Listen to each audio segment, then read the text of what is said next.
thanks for joining us, Gary. It's a pleasure to be here at ISM Boston office today.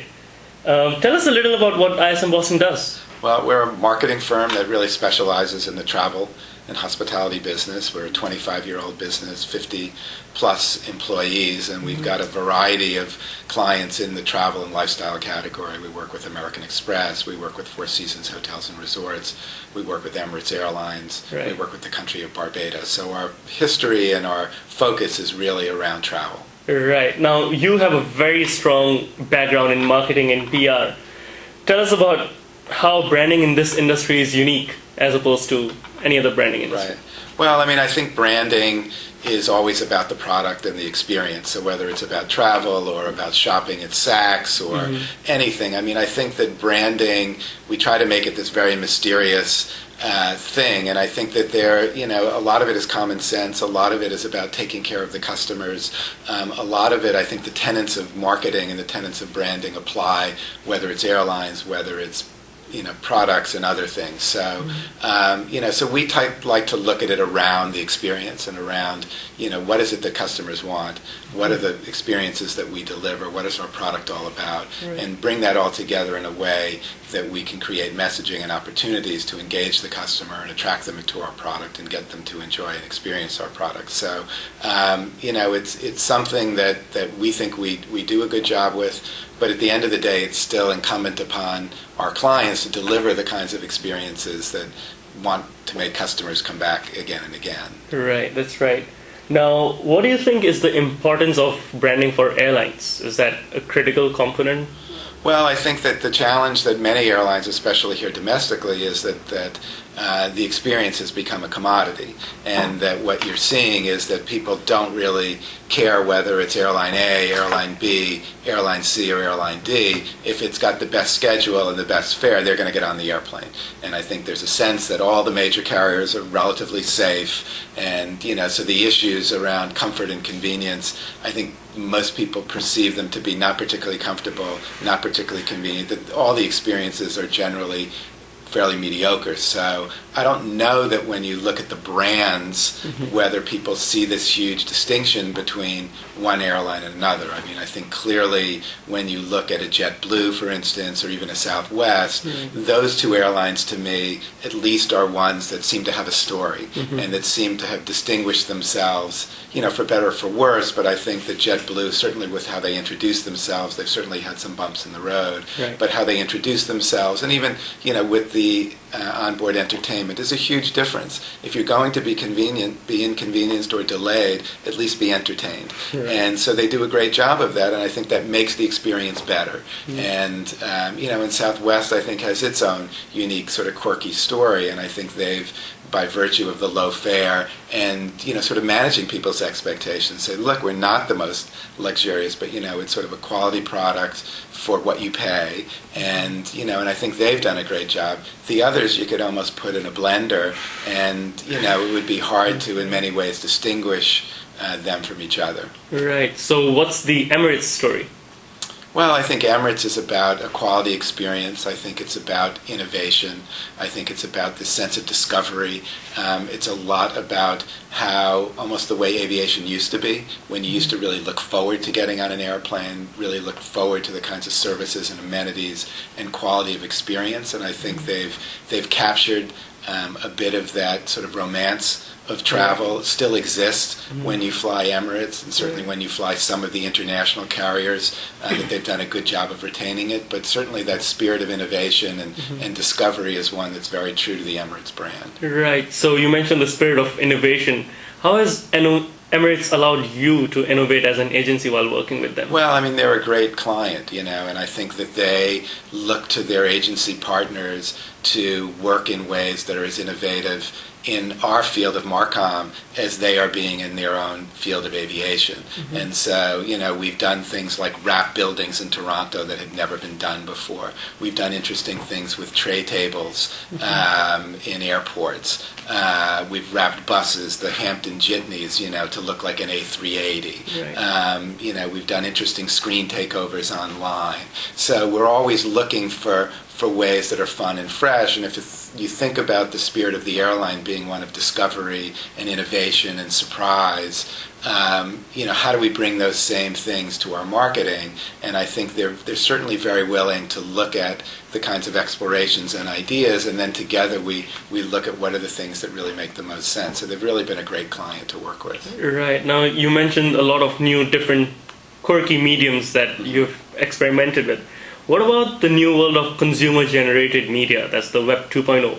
Do you think a brand can really be controlled on Web 2.0, and what should be done about it? Well, I think that's a great question, and it's really sort of the new frontier. I think it's hard for anyone to sit here and predict exactly what will happen. Who knew that YouTube, who knew TripAdvisor would be what it would be? Who knew any of these new, 2.0 and social communities would ever get to the point that they are today?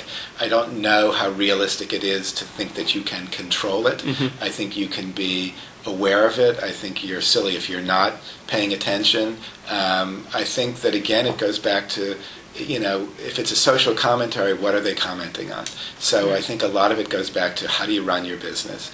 How do you take care of customers at every point of contact? Because now all it takes is one incident in one marketplace could be spread through a viral content that you would think it was happening everywhere. So it's more incumbent upon brands than ever to sort of actually better control how we're delivering the guest experience. And then in those instances where people aren't satisfied or have legitimate reason to be unhappy, how well do we address that?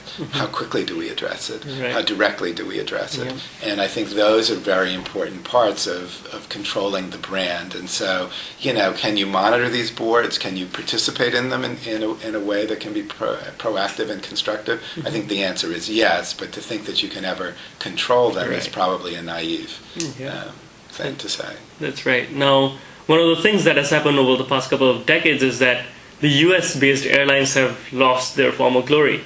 Do you think in this era where the Singapore Airlines, Emirates, Virgin Atlantic, which are branding themselves so well, do you think US airlines have a chance of catching up in terms of brand leverage with these international airlines? I think it's a long road that they'll have to travel. I don't pretend to be an expert on aviation operations or business models or other things, but I do know that there certainly seem to be weighed down by a lot of legacies, a lot of labor union contracts, a lot of old aircraft, antiquated operation systems, and other things that it's just very difficult in the way business operates here in the United States to sort of get out from under that. And I think the advantage of an airline like Emirates is that it's a relatively young airline, and I think has been able to rethink the model and perhaps learn, as it seems many of these overseas carriers are doing, those that aren't U.S. based, I think have been able to sort of perhaps look at the U.S. model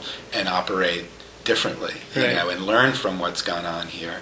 I think it's a challenge. I do think that, even a JetBlue, as it gets bigger, is there a certain point at which the scale of the airline becomes its own worst enemy? So JetBlue, had a very strong ascendancy and then suddenly had some problems. A lot of it really having to do with growth and size. And, it's one thing to get, 1,000 employees to all march to the same drummer. How do you get 10,000 employees to deliver that, or 100,000 employees? So it's a real challenge. I think it's been interesting to see that even as the major U.S. carriers created sub-brands, whether it be TED or other things, now admittedly with a focus more on low cost or other things, but it raises a question, should some of them spin off into other things that are less based on price and more about a better experience, a different experience, and sort of reinvent themselves. But I think the idea of, some of these carriers just sort of burnishing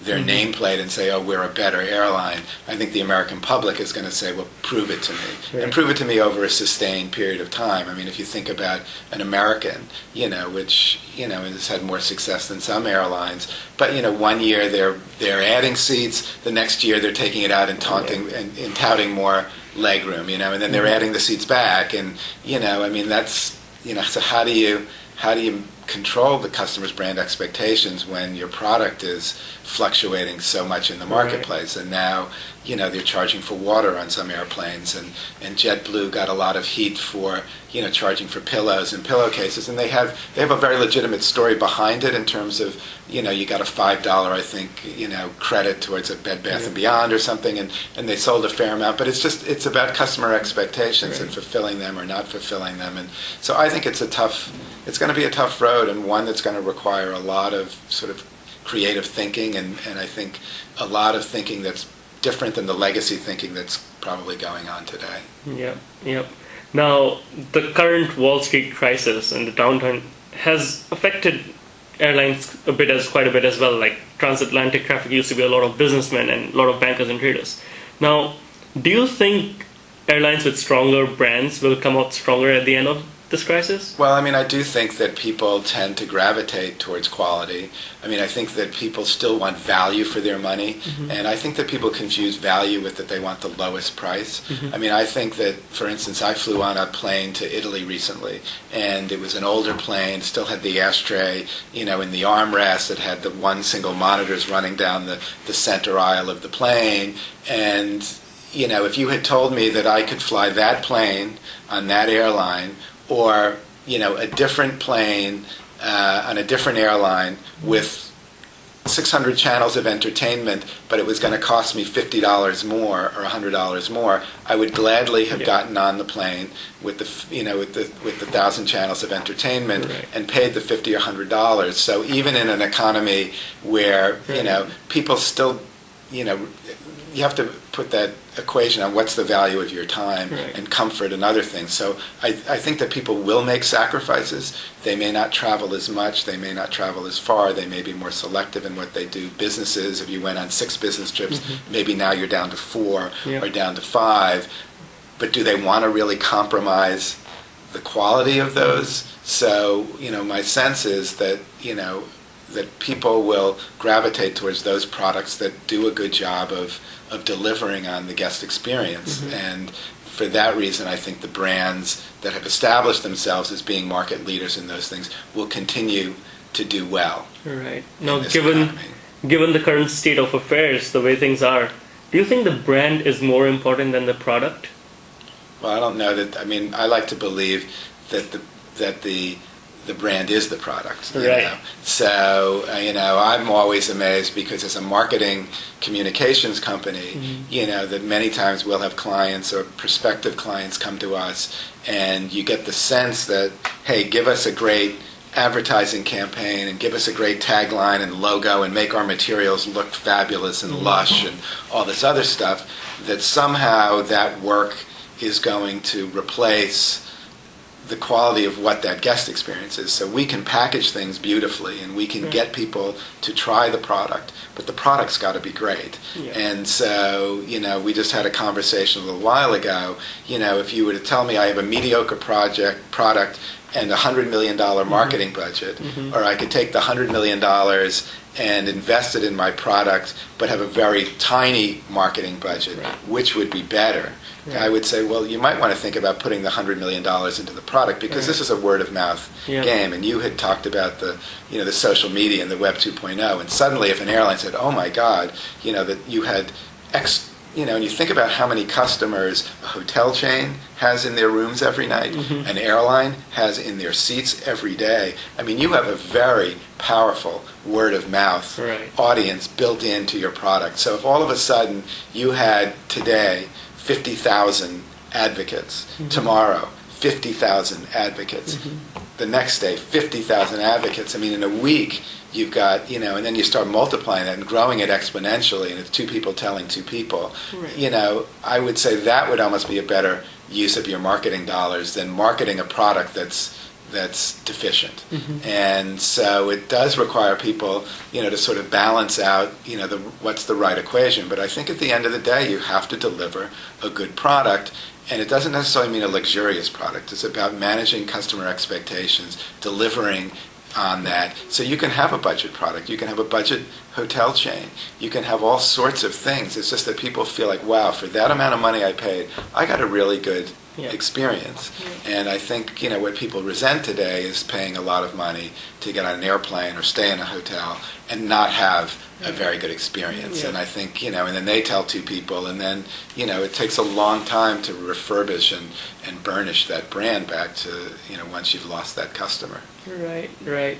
Now, one of the things about the airline or hospitality industry is the lack of benchmarks in terms of brands for companies to compare themselves.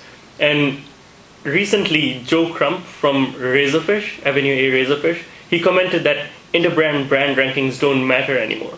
Do you think benchmarking is still important in the airline branding world?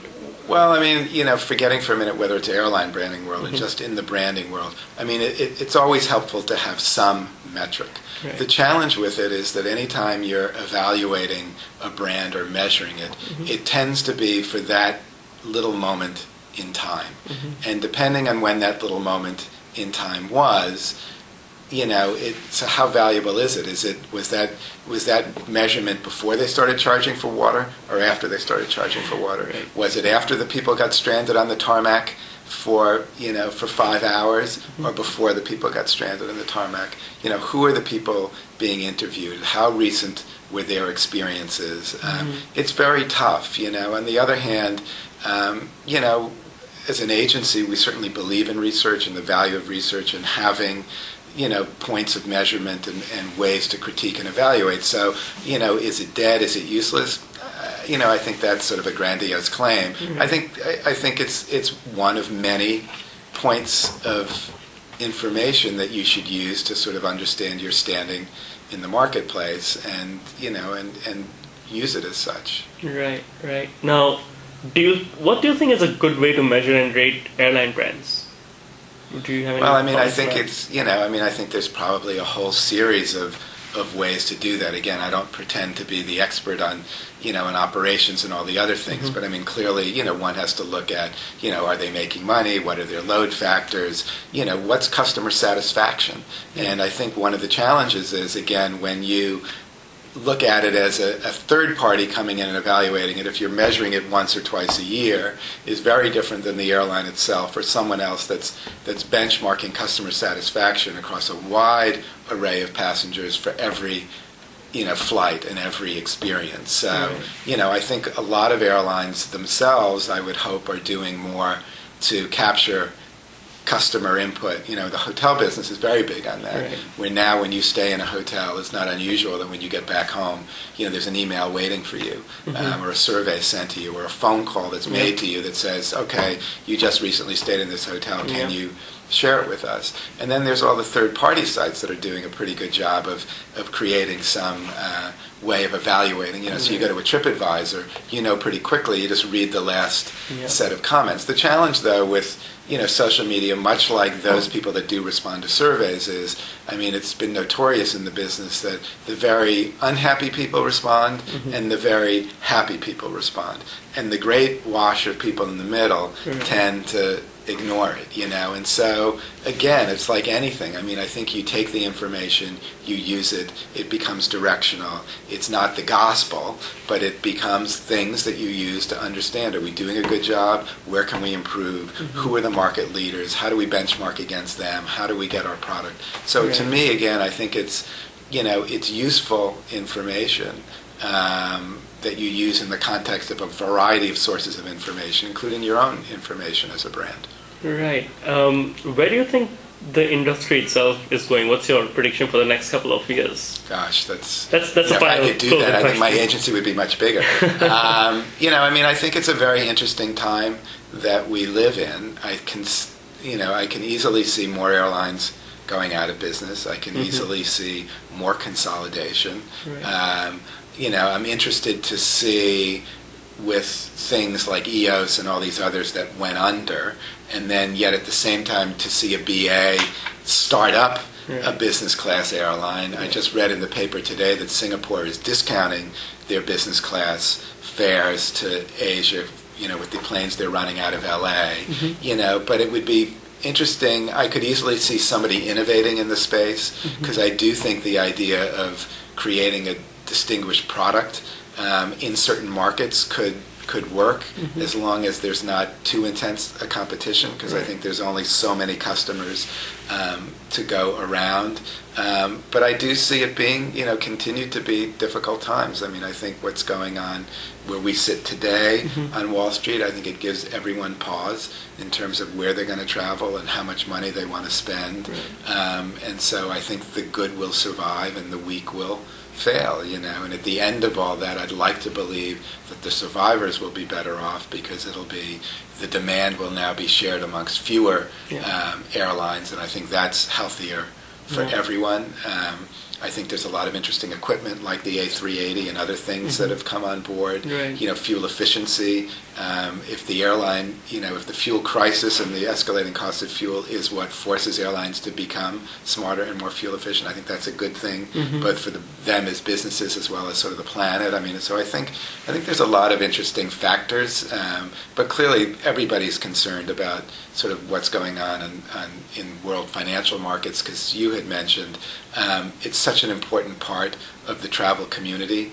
Those people, filling the fronts of a lot of planes on business travel, and we do live in a global economy, and I think that's why you're seeing so many of the global carriers doing well, and even the U.S. domestic carriers are finding much more success on their long haul routes, because I think the reality today is that we live in a global environment, that there's still a lot of friends and family where people are just going back to visit family. Businesses are doing business all over the world and seeking out whatever markets are healthy, and to see the world's financial markets in such crisis, forces all of us to take a deep breath, I think.